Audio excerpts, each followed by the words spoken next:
salita, ay ito na lang. Ngayon, ang salitang minsan pa ay nagpapahiwatig ng pag-aalis ng mga bagay na nayanig. Gaya ng mga bagay na ginawa upang manatili ang mga bagay na hindi nayayanig. Kaya't yamang tinanggap natin ang isang kahariang hindi mayayanig. Magkaroon tayo ng biyaya na sa pamamagitan nito ay makapaghahandog tayo sa Diyos ng kalugod-lugod na paglilingkod na may paggalang at takot. Sapagkat ang Diyos natin ay isang apoy na tumutupong. For our God is a consuming fire.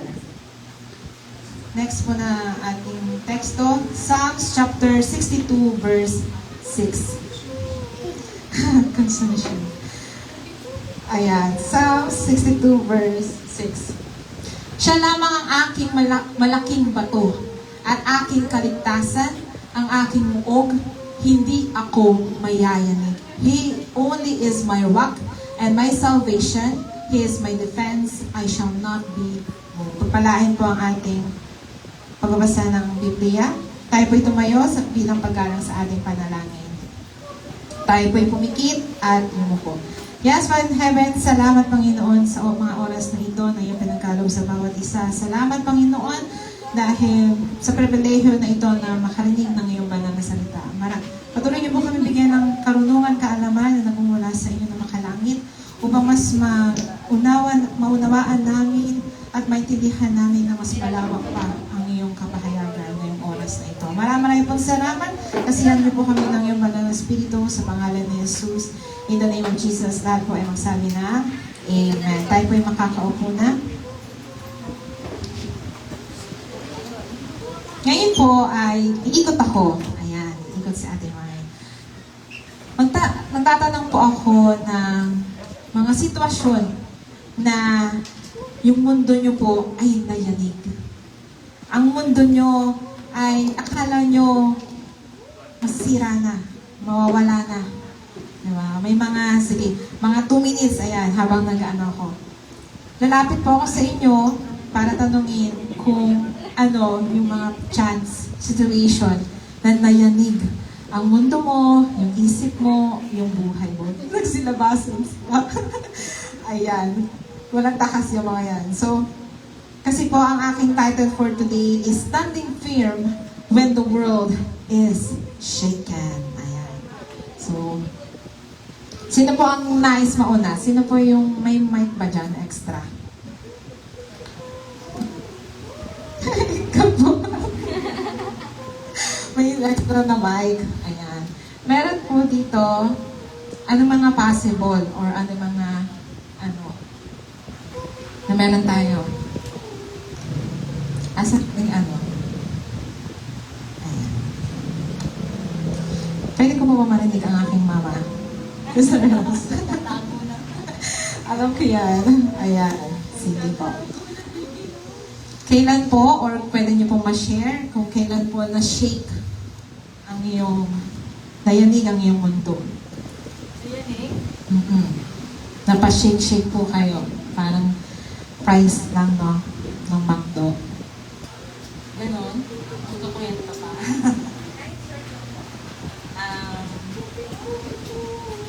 I was shaking. I was shaken. My faith shaken. Yun, yung uncertainty nga. Sa buhay natin, di ba hindi naman pinangako ni God na once na nakakilala ka na sa Panginoon, hindi niya pinaramis na dito sa lupa na na hindi tayo dadanas ng mga uncertainties, mga trials, mga pagsubok. Pero yun nga, nung talaga, yung pinaka greatest, yun nung 2010. Yun nga yung nagbago yung lahat, yung papa. Yun, inano ko sa Lord na yun, yung extend niya yung yung life ni Pastor. Tapos yun, dininig naman ni God yung request ko sa Panginoon. Dahil, ano, kumbaga 2010, nung ano na yun, parang ano, talagang pinagkatiwala ko sa Panginoon yung ano na, yung pangyayaring yun na dumating sa buhay ko. Ayun, pinatunayan naman ng Panginoon yung kanyang faithfulness at ang kanyang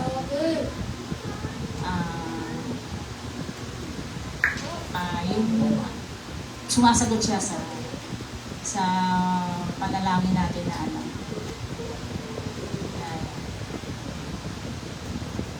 Yun yung pinaka Okay, last. Yan. Thank you po sa ating short but, ano ba?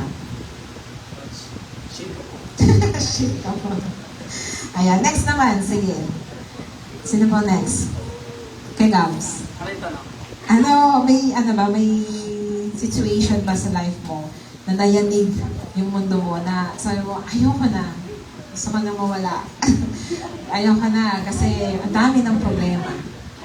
Akala mo wala na si Lord, hindi ka lang tutulungan. Nayanig talaga, shake mo talaga yung mundo mo. Meron naman. Sige, pwede ba ma-share ng kahit konti lang? I-summarize mo na lang. Siguro po nung nawala si mama. Kasi sabi ko kasi sa kanya, nung nagpapaalam siya, matagal na kasi siya nagbibilin eh. Parang mga 5 months bago siya mamatay. Sabi ko pagka namatay siya ng maaga, magiging kriminal ako. Sabi kasi ng doktor, 1 week na lang daw siya kasi nga parang sinulit na lang yung puso niya, ugat sa puso niya. So anytime, parang pwede na siyang mawala. Sabi ko, subukan niya mawala, magiging kriminal ako. Tumagal naman siya ng 5 months. Tapos yun, nung nawala siya, parang sinabi ko kay Lord na para sa lahat ng taong baga. Tapos, yun, ginigising ko siya. Kasi nung gabi na namatay siya, binahay ko yung Almar hanggang dito ng mga 5 minuto lang. Lahat ng stoplight hindi ko tinigilan. Sabi ko kung oras ko na talaga. Hinabol pa ako ng mga enforcer. So yun, parang wala na akong pake sa mundo nun. Nung time na yun, talagang lahat na ng kalokohan, lahat na talagang pinasok ko ng time na yun na nawala siya. So, pero nung naka-recover naman ako, parang lahat, pagkatapos ng problema na yun, parang lahat wala na lang. Parang hindi na ako nasasaktan, gano'n. May mga sumunod na nangyari, ganyan. Pero yun lang naman yung pinakatime na parang inaano ko kay Lord na bakit mo kinuha yung, sabi kasi ni Pastor dati, huwag mong mahalin kung ayaw mong kunin. So sabi ko, kahit nasa hospital si Mamang noon, inuuna ko si Lord. Kasi nga, pagka inuuna ko si Lola, alam ko na kung kunin siya. Tapos, yun, biglang nasaktan ako kasi nga, inuuna ko naman si Lord, pero kinuha pa rin siya. Kaya parang, doon ako yung pinaka-down bottom talaga na sa buong buhay. Okay, thank you po. Nakita niyo po yung sa dalawa. Ano yung pinaka parang similarities nila? Buhay. No? So, lahat talaga, shake talaga, no? Kapag ang yung mahal sa buhay ay parang 50-50 na, di ba, yung buhay nila. O kaya, may chances na hihingi ka talaga ng Lord, bigay mo ito sa akin, lahat na ng pangako, di ba, gagawin mo, sabihin mo sa Kanya, di ba? Yan yung mga unshakable faith in uncertain times. So, thank you po, Sister Rose and Brother Gams. Sila na muna yung, yan, next naman ulit, di ba? So,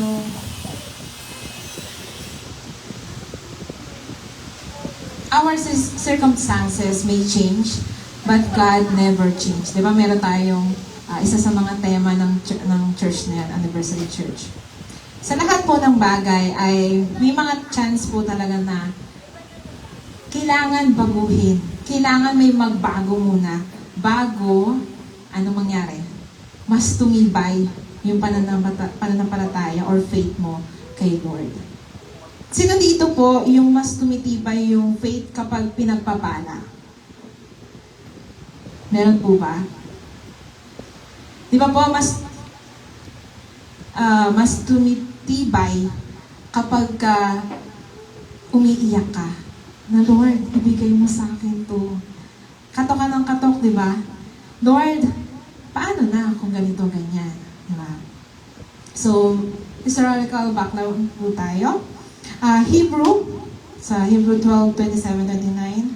Ang aklat po ng Hebrew ay isinulit sa mga Kristiyanong Hudyo or Jews, Christians na dumaranas po ng matinding pag-uusig dahil sa kanilang pananampalataya kay Jesus. Sino dito yung mas madalas na nauusig? Halimbawa, pag niyo po kasi ang Bible, narinig ko nga pagka-scroll ko sa isa siyang player ng basketball, ay sabi niya, konting minuto lang ang hihingin ko sa inyo. Tapos, di ba, sobrang entertainment, sobrang yung laban, ang init na ng laban. Tapos, nung sinabi niya, na about Bible, biglang, ano ba yan? Ano naman? Sino dito guilty na ganyan? May guilty po ba sa ganyan? Naniwala ko, I believe wala po. Kasi mas masaya yung puso natin pag nakakarinig tayo ng testimony na about sa mga life experience, diba? Yung mga goodness of God, diba? So, dumaranas po yung Jews, Christians, ng mga pag-uusig. Marami po sa kanila yung mga nawalan ng ari-arian kasi sobrang alab nung pagmamahal nila kay Kristo. Diba meron nga dito yung higaan nila bago sila mag-asawa, binenta para lang magkaroon ng tithes and offering or pambayad sa building.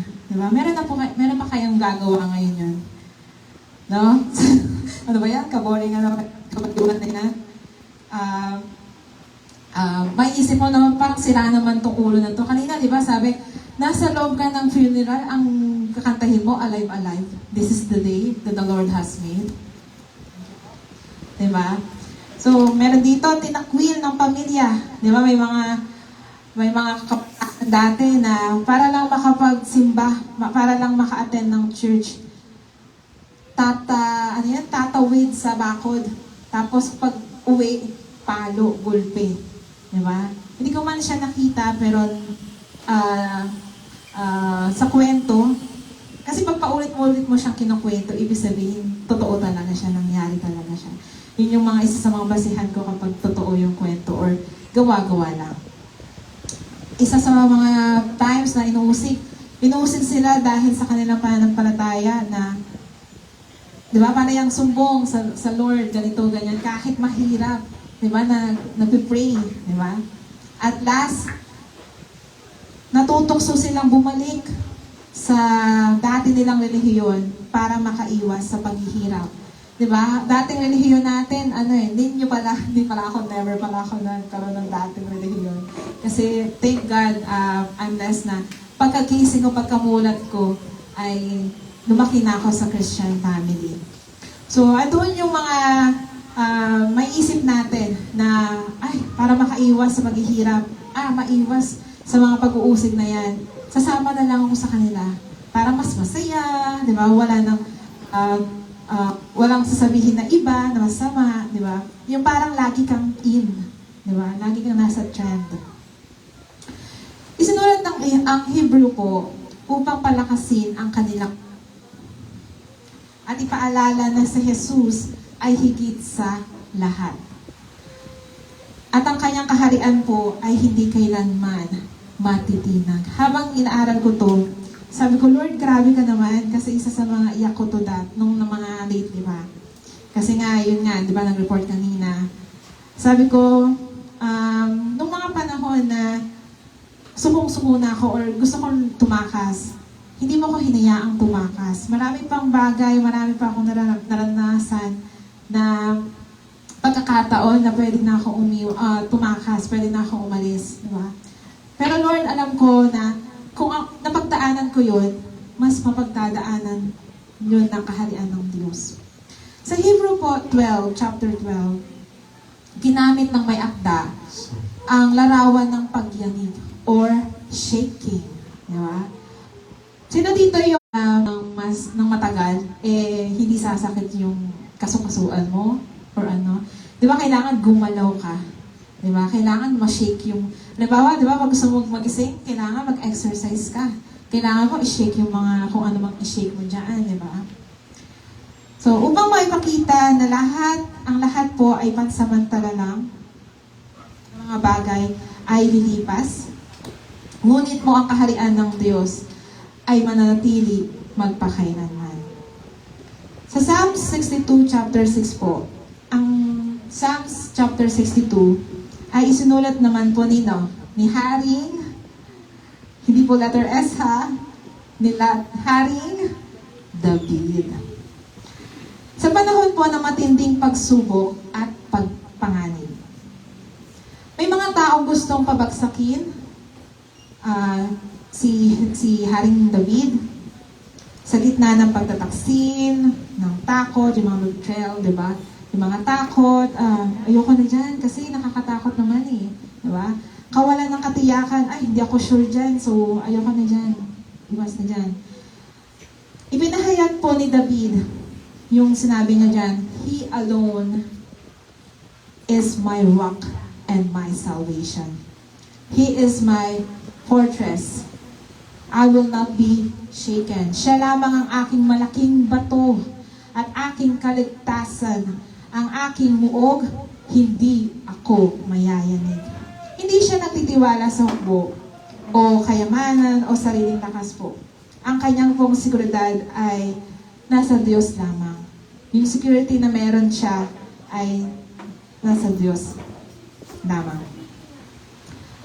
Sa observation tayo, observahan natin po yung teksto natin na first, Hebrew. Mapapasin po natin dito na mapapansin natin yung 4 na katotohanan. Ayan, sa Hebrew 12. May mga bagay na mayayanig. Nasa times po ba tayo ng pagyanig? May mga bagay na mananatili sa Hebrews 12. Tatanggap tayo ng kahariang hindi matitinag. Ayan. At last, tinatawag tayong sumamba sa Diyos ng may pasasalamat at paggalang. Some things will be shaken. God's kingdom cannot be shaken. Worship God with gratitude and reverence. Sa Psalm 62, verse 6 naman po, mapapansin natin dito yung paulit na sinabi, God is my rock. God alone is our salvation. God alone our fortress. Therefore, we will not be shaken. Ang mundo ay maaaring mayanig. Tama po, naiyanig na nga tayo eh, no? Ano ba yan? Di ba, may mga, sa mundo natin, may mga storms, di ba, may mga problems, di ba, na sabi natin, kumilos ka naman dyan, di ba? Siya yung pinaka-head of the head, di ba? Eh, wala, di ba? Kaya tayo nayayanig, kaya tayo nagkakaproblema. Maaari po tayo mayayanig ang mundo natin, ngunit ang mga nagtitiwala po sa Diyos ay manantiling matatag. First point po ng ating interpretation. First po ay, everything in this world is temporary. Lahat po ng bagay sa mundong ito ay maaaring magbago. Magbago yung trabaho natin kasi nga, di ba, yung lifestyle natin, pag tumaas yung sahod, tataas din yung lifestyle. Di ba? Kalusugan natin. Kung ano yung kinain natin, kung ano yung tinake natin sa bibig natin, yun yung lalabas na karamdaman. Di ba? Ang galing nga eh. From head to toe, meron yan from maliit na mga nerves ay merong equivalent na sakit. Di ba? Ekonomiya, ayan. Nagbabago po yan. Relasyon natin sa kung saan man, nagbabago po yan in the long run. At yung emosyon natin, nagbabago po yan. Patuloy na nagbabago. Ang tanging hindi po nagbabago, sino po? Ang Diyos. Kaya kung ang pagtasyan po natin ay pera, posisyon o tao, madali lang po tayong matitinag. Pero kung ang pundasyon natin ay si Kristo, mananatili po tayo matatag. Example dito, best example po dito ay yung mga panahong pandemya. Ayan. Marami pong bagay or buhay na bigla na lang nagbago. Meron po dito nawalan ng trabaho, nawalan ng negosyo, nawalan po ng mahal sa buhay. Diba? Pero meron din naman dito, nagkaroon ng negosyo, nagkaroon ng talent, diba? Yung ano man tawag nun? Yung kape. Natutong mag-bake, diba? Natutong sariling gawa, homemade na mga foods, diba? Snacks, diba? Dati, binibili mo na yan mabilisan lang. Eh, yung hindi ka makalabas, diba? Nagagawa mo siya. So, sa mga nawalan po, nagbago yun bigla. Pero ay na lang after the pandemic po, ay pinalitan niya ng Lord. Diba? Mas naging strong, mas naging talented. Diba?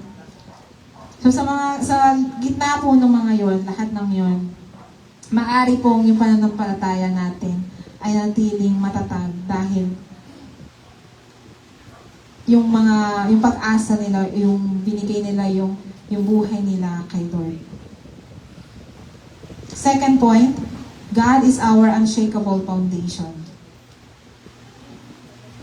Tinawag ni David ang Diyos na, ang pogi naman, rock, salvation, and fortress.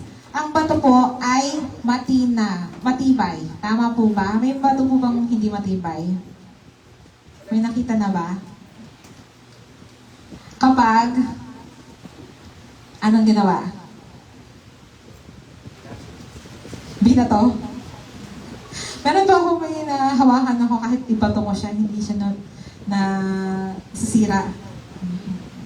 Yung pag-hinod. Pero pag hinilod mo, no, parang unti-unti siya natatanggal. Ang fortress po ay ligtas. Sa kanya po yung kaligtasan, nasa Diyos lamang po. Ang salvation po ay nagbibigay pag-asa. Ay, Lord, thank you kasi niligtas mo ko. Lord, thank you kasi sinamahan mo ko at binigyan mo ko ng buhay. Kapag ang Diyos po ang ating foundation, hindi ibig sabihin na wala na tayong problema. Diba? Ibig sabihin, kahit may problema po, hindi tayo mawawasak. Meron po dito nagtanong, bakit po nung simula na naging Christian po ako, ay ang dami kong problema. Ang dami kong hindi maintindihan. Ang dami kong parang gusto ko nang sumuko. Di ba? Balik tayo doon sa tanong ko kanina. Sino po dito yung mas tumitibay kapag pinagpapala? Di ba unti-unti tayo, pag pinagpapala tayo, unti-unti tayo lumalayo sa Diyos. Unti-unti tayo, sige, okay na yan. Ayoko ng ministry na yan kasi okay na ako dyan eh. Di ba? Pag pinagpapala tayo, nasa isip natin, blessed na ako eh. Okay na ako. Masaya na ako, kampante na ako. Pero po, kapag tayo po ay may problema, ibig sabihin po nun, ay lagi tayong nasa piling ng Diyos. Amen po? Kasi nandun tayo, di ba? Kapag may problema tayo, doon tayo umiiyak sa Lord. Tama? Doon natin naalala na, Lord, ganito, ganyan, kailangan ko nito, kailangan ko na, di ba? May mga chances tayo ganun, tama? Doon tayo kumakatok. Tama po ba? Amen? Para pong bahay na itinayo ng matibay na pundasyon. Kapag tumating po yung bagyo, sino po yung bagyo natin ngayon? Ang cute. Ang cute. Yung bagyo ngayon. Meron ko. Pangalan ng bagyo ngayon? Letter K daw. Quiapo. Baby.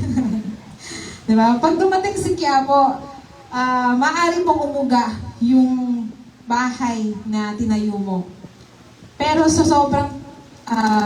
sobrang matibay na pundasyon ng ginawa nyo or ginamit nyo, hindi po ito gumuguho ng mas madali. Tama po? Uuga lang siya, pero hindi po siya mayayanig.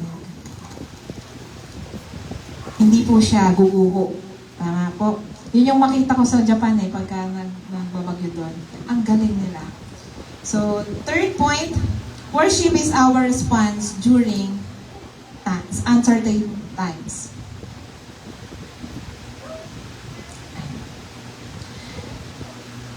Hindi po sinabi ng Hebrews na matakot tayo.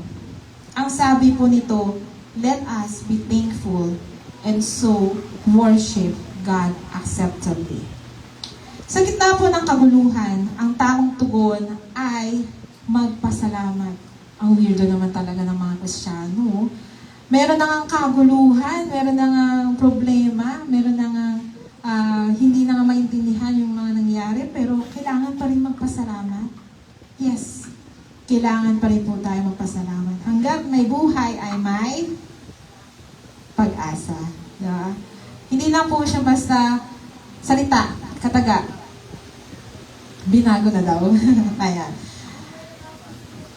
Sa gitna po ng kaguluhan, ay ang tamang pagtugon po ay sumamba. Di ba? Andoon yung napakataas na emosyon. Di ba? Pero pag sinabi mo na yan, pag sinumbong mo na kay Lord, gumagaan. Di ba? Naaalis ng paunti-unti. Di ba?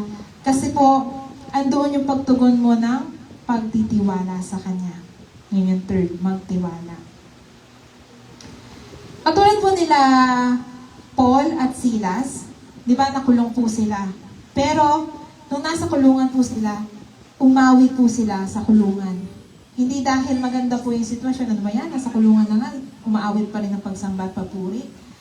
Kundi po dahil dakila ang Diyos sa kanilang buhay.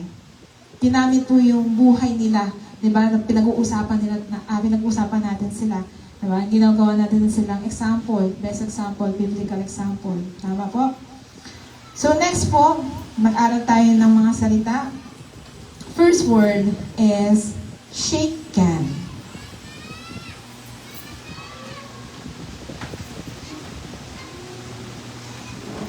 Sa Greek word po ay salio.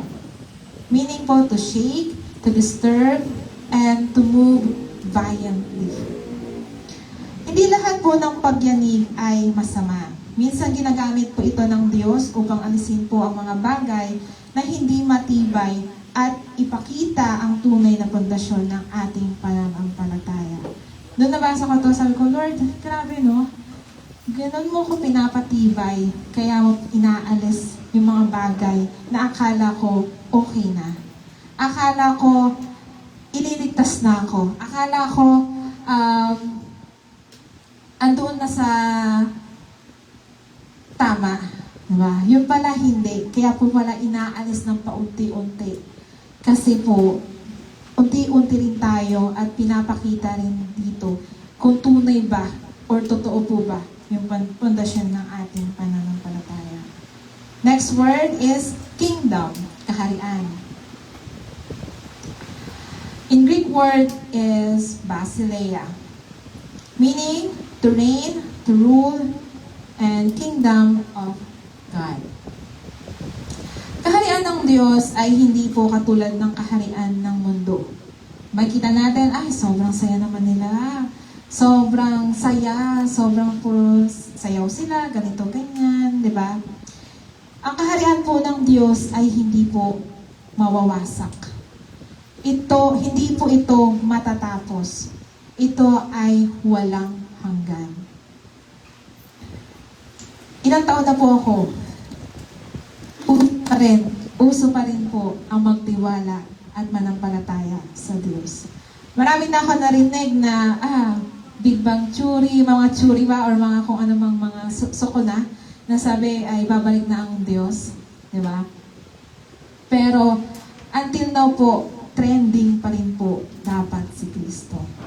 Next word is rock.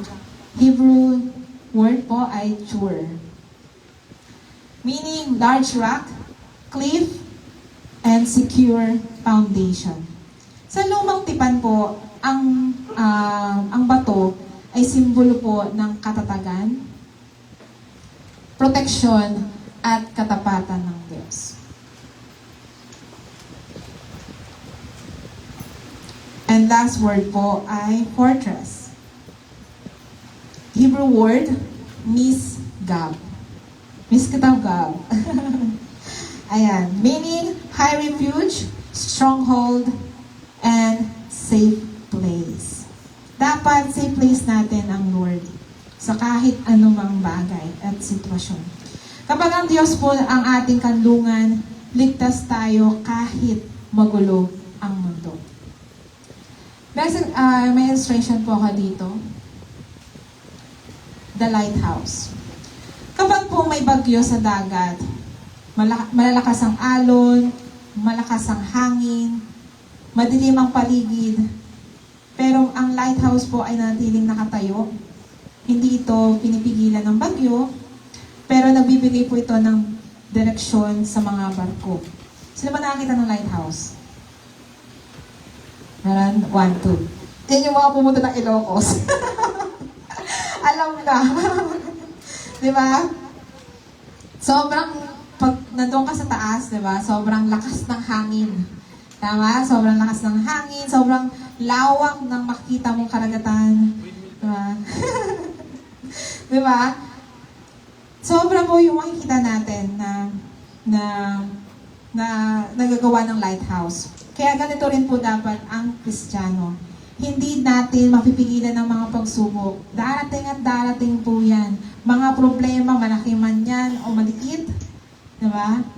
Hindi po natin yan mapipigilan. Pero kapag po tayo ay nakatayo tayo sa piling ng Diyos, dapat po magiging ilaw tayo sa mundong puno ng takot.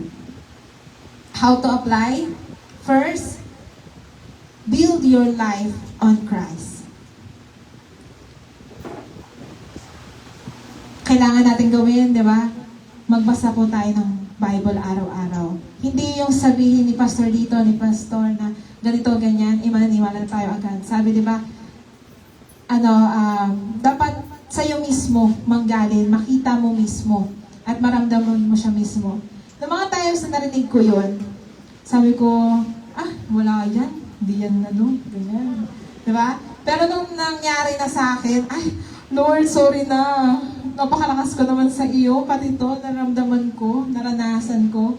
No? Grabe yung pagyanig ng Lord.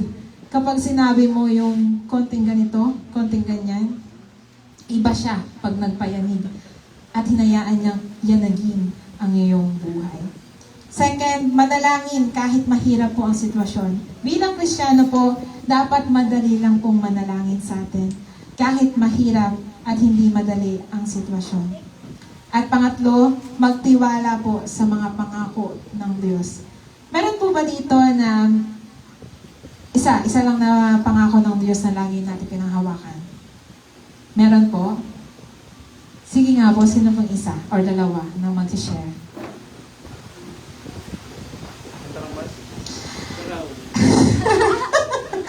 Isang pangako ng Diyos, para ma-share natin sa kanila, isang pangako ng Diyos na lagi natin pinanghawakan. Meron po? Sige, volunteer. God will provide. Ayan, di ba? Pagka sa pera, God will provide. Ano pa? Ganun. Okay. But seek first. Seek first, Matthew 6:33. So, sino pa po? Meron pa ba? Yung pinanghawakan mo na pangako ng Diyos. Na kahit anong mangyari, alam mo, pangako yan ng Diyos. Yung sa akin, yung Sunday school verse ko, yung Psalms 23 verse 1. The Lord is my shepherd, I shall not want. Isa sa mga kinakatawa, tinatawanan? Pero, sobrang tibay nun. Diba? Ang Diyos, ang aking pastor, hindi ako kailanman magkukulang. Hindi lang po yun about sa financial. Diba? Lahat po yun ang aspeto ng buhay mo. Hindi ka kailanman mawawalan. Sino mo? Kami lang? Sino ba mo? Si Jason, sige. Isang pangako. Madalas yung bata, pagka sinabing, anong tawag doon? Yung sa pagbata? Ephesians? Ha? Pag sa bata, ang sabi nila, honor your father and mother. Diba? Bibigyan ka ng Jollibee. mahabang buhay. Kala ko Jollibee dati. Di ba? Yun yung narinig ko sa mga bata ngayon eh. So, yun yung mga, isa sa mga promises ng Panginoon. Second point, how to apply, do not panic when life shakes. Huwag kang, dapat kalmado lang. Di ba? Huwag kang magpapayanig. Di ba? Huwag kang sumama doon sa pagyanig na yun. Dapat kalmado lang. Sa halip po, gawin natin ay huwag mag-overthink. Halos karamihan dito mga babae eh. Mood swings or mga kung ano mga hormones. Diba? First po, do not panic. Pray first. Diba? Pray first. Sa kahit anumang bagay, manalangin ng manalangin. Huwag ka manalangin na, Lord, thank you for the food. Diba? Yun lang. Puro thank you, thank you, thank you. No? Ay, baliktad pala yung aking sample. Dapat hindi yung puro hingi, hingi, hingi. Di ba? Puro, huwag mong gawing genie si Lord. Di ba? Ayan, nag-overthink na nga. Huwag ka puro hingi ng hingi. Dapat puro ka thank you ng thank you ng thank you. So, sa second naman, huwag ka mag-overthink. Sa halip, worship first.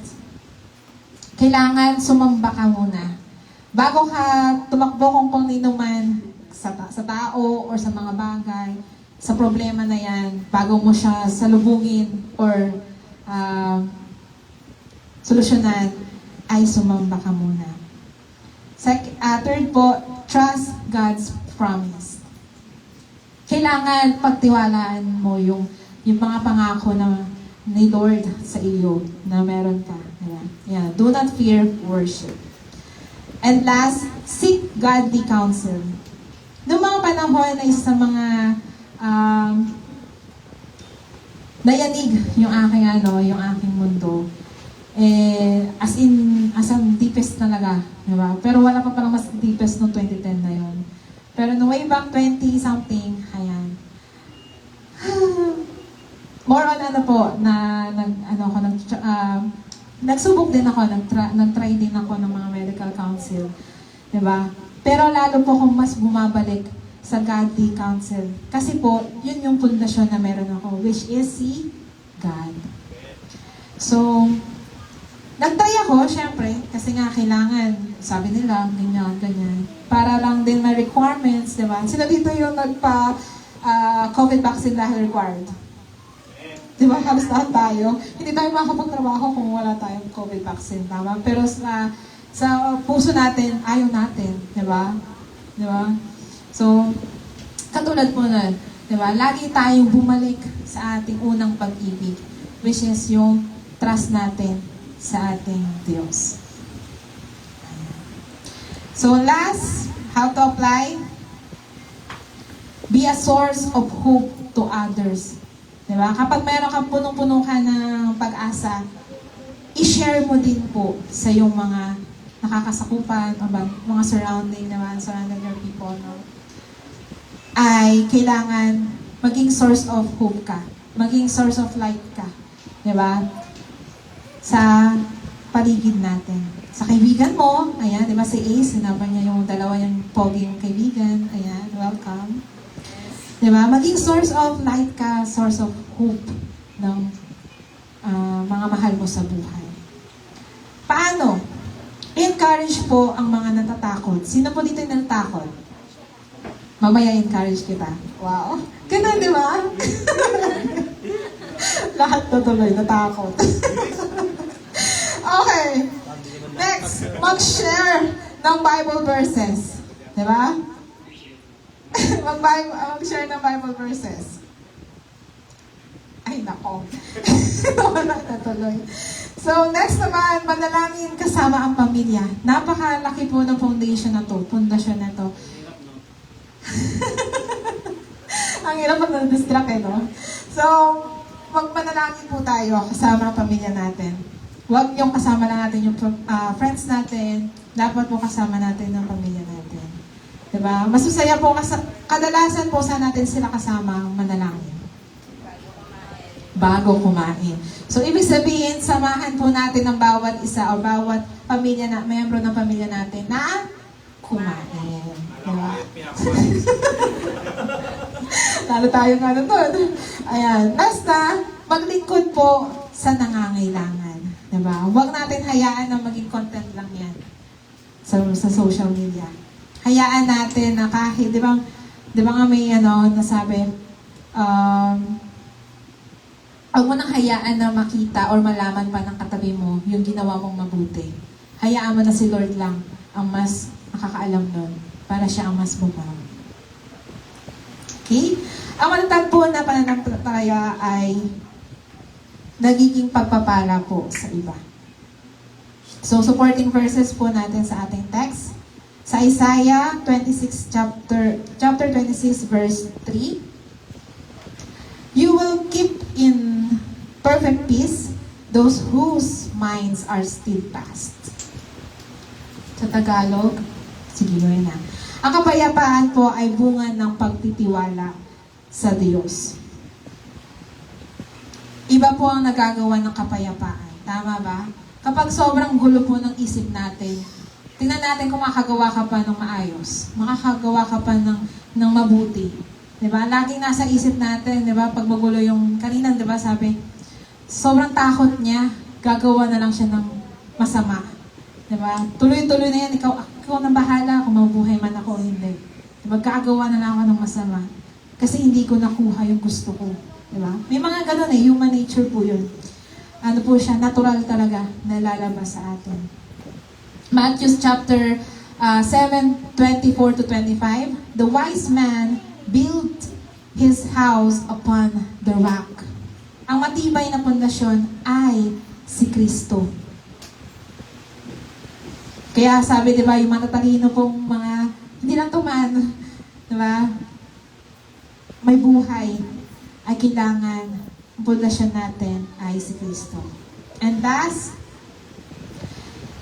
halos karamihan na narinig ko pagka magulong isip, Philippians chapter 4, verses 6 to 7, do not be anxious about anything. Ang panalangin po ay nagdadala ng kapayapaan sa gitna ng kaguluhan. Pansinin niyo po, kapag ka-sincere, yung deep yung ating panalangin, after that, hindi naman, may mga chances na instant, may chances naman na after an hours, di ba, ay laging gumagaan, di ba, yung pakiramdam. Tayo po'y tumayo.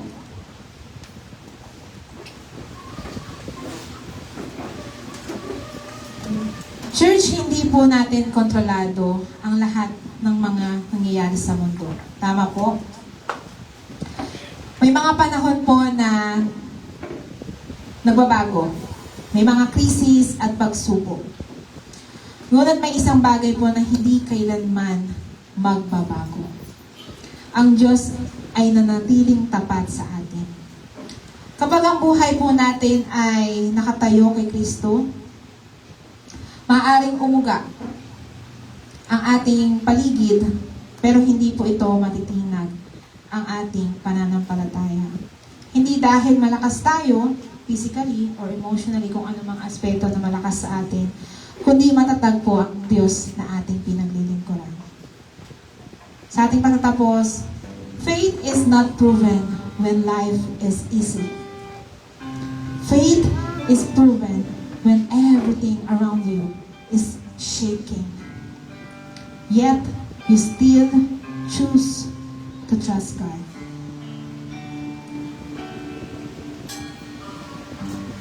Sa mga panahon na nayayanig ang ating mundo, ang ating buhay, dapat una nating nilalapitan ay ang Diyos na naglikha sa atin. Pangalawa, ang ating pamilya. Sila lang po ang hindi tayo i-judge. Sila lang ang hindi tayo iiwan dito sa mundo. Dapat lagi tayong nasa tabi ng ating pamilya. Dahil isa sila sa mga binigay ng Diyos sa atin. para alagaan tayo, diba? Nakasama ang ating pananampalataya sa Diyos.